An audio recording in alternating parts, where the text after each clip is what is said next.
Hey, hey everyone, we're going to go ahead and get started with a really quick tutorial on how to embed um, the Student of the Month information into the RIAP course.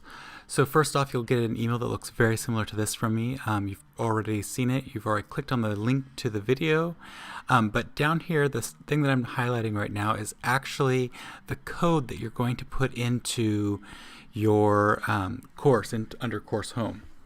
So the first thing I'm just going to do is go ahead and save this by copying it. Hit Control C on a PC after highlighting all that text, and then go ahead and navigate into your RIAP course.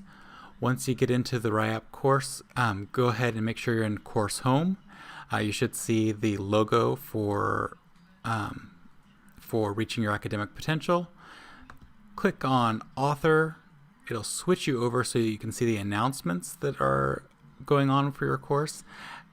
And then below that, the logo and maybe your calendar if you're posting your calendar on the front page.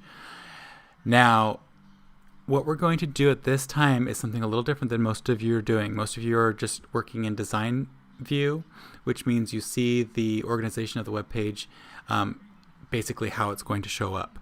What we're going to do now is we're actually going to go into the HTML that decides how things appear. Yours may look different than mine. You've got some more complicated things going on, especially if you did it using the design view. Design view is not very nice to code.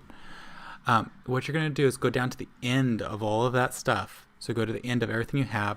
Go ahead and give yourself another space below that, and you're just going to paste in the code that I shared with you into that area right below there. Go ahead and then hit Save Changes.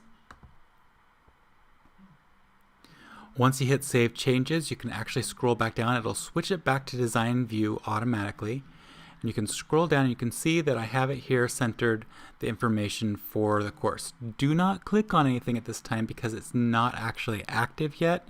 It is active on some of them, but it's not completely active. What you want to do is go back to Course View rather than Author mode. Go back to Course mode. Go ahead and scroll down to where the information is, and you are then able to navigate around and see the different information about all of the students. So as you click on each name, you'll bounce between the different bits of information. You can see that the descriptions that were 50 words or less are a little bit more easy to read. The ones that edge towards 100 words are a little bit harder to read. And so that was why I was trying to encourage everybody to stay within 50 words. Of course, clicking on any of those keys there will bounce you between the different students, so that'll allow your students to do the same thing. You can take that same code and embed it anywhere else you would like to in the site. So if you would like to embed it in a discussion, we should be focusing on the career ahead at this time. So you could actually go to the Raise Your Hand section and go into that discussion. Once you go into author mode again, make sure you're in author mode for this, and you have the introductory test. You can hit edit. From the introductory text, go to HTML mode again, scroll down to the bottom of all the information that's there, and paste in that little bit of code. Hit Save Changes. I'm going to go back to the course view, give you a chance to see what that looks like in the course view mode. Takes it a second to load up, but there we have all of the Student of the Month information. So that's the quickie tutorial. If you have any questions, feel free to send me an email or give me a call.